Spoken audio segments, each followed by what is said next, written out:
Hello everyone, welcome back to another episode of Simplicity TV on the Simplicity Couch. I am Jen Pike, your host. This is actually the last time that we will be filming here in this house, on this couch.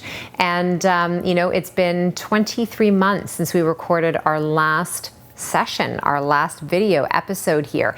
And so if you are joining me in the first one and you're hearing this, I have 10 brand new episodes that I am sitting and recording today, all about things like perimenopause and cycle syncing and creating an equilibrium in your body, recalibrating your nervous system, your adrenals, your thyroid. So make sure you stay with me, either here in email, subscribe to my YouTube, or follow along on the podcast, because we are going to be converting all of these into audible podcast episodes as well. So the first part of the series is all about perimenopause. This is actually 3 episodes that are going to be back to back over the next couple of weeks.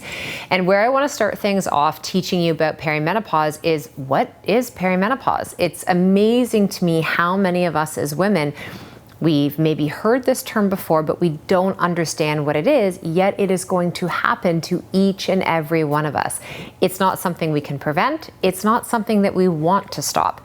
But the more educated that you are, the more empowered and more able you will be to understand what's happening in your body and why. So perimenopause, it's not just that final year where your period gets wonky, it comes, it doesn't, it does what it feels like, and then you no longer have a period.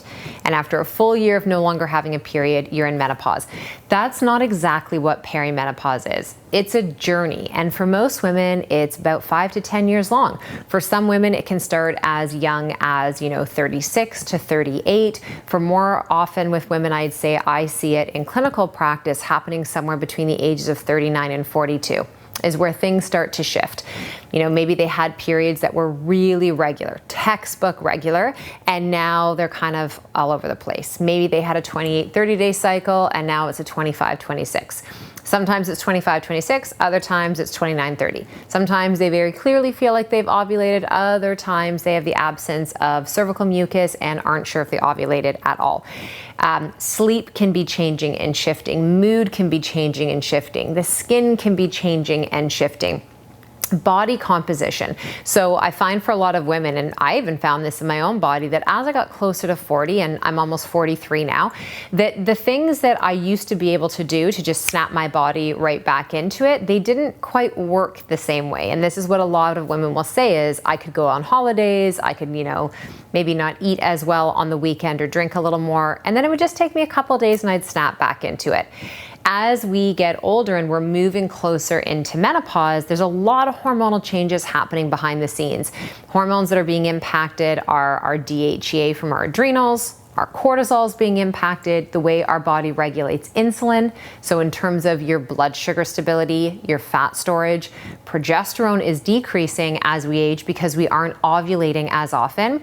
This is directly impacting our estrogen, which can sometimes swing a bit high in the beginning, which can be part of the weight gain, the breast tenderness, the mood swings, not feeling so fantastic, and then it can start to go the opposite direction where it swings low. And that's when the ovaries are starting to slow down their production of estradiol. And maybe now when you're waking in the middle of the night, it's because you're having a hot flash. You might notice that your brain is not as sharp. You're feeling a little foggier. You do things like that. Your cognition is not as sharp as it once was. Digestion can definitely take a trip when you are going through perimenopause. So maybe you never had issues with gas and bloating, constipation, things irritating you, reflux. As we get older, what can tend to happen is our stomach acid can start to actually decrease. And this is what can contribute to the gas and the bloating and the indigestion, the upset. So it's not about panicking when these things happen. It's knowing what potentially could happen, and it's paying attention to it.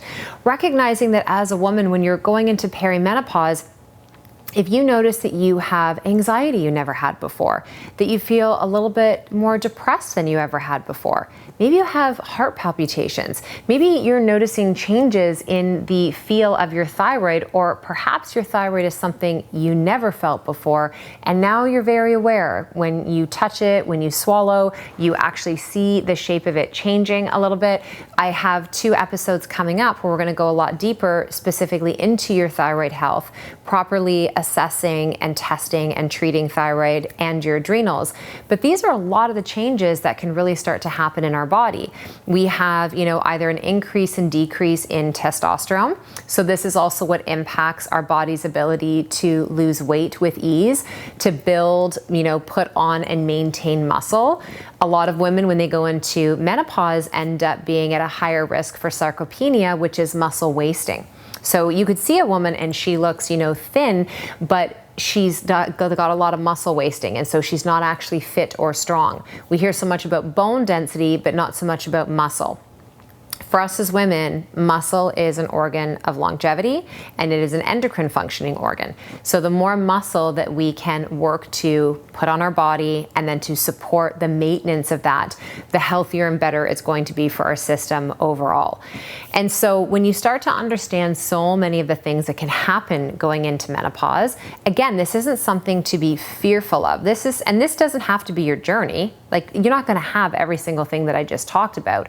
But if you start to notice some of these things, don't dismiss it yourself and don't allow yourself to be dismissed. I think that's one of the most important things for you to understand as a woman, is that if you want to have a more successful visit in your doctor's office or relationship with your naturopath or your functional medicine practitioner, you really need to play a role in this. You need to be educated and understand what these things could actually mean. So it's more than just knowing that you could go through some anxiety or some weight gain and some sleep issues.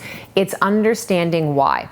And why is it so different from woman to woman? I could have, a dozen of you all within the same age range who could be experiencing very different things, yet going through the same actual journey of perimenopause. Why is that?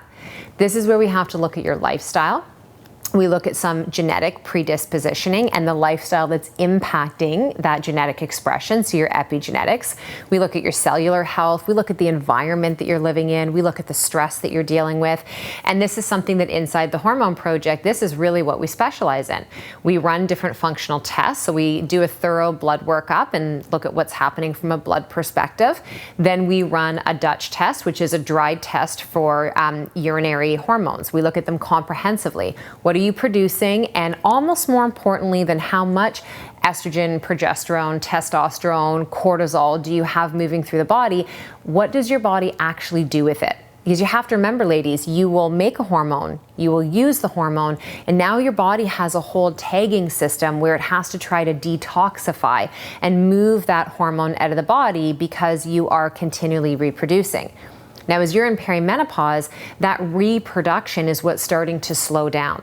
Right? The ovaries are like, girl, we have worked for you for the last 40, 50 years.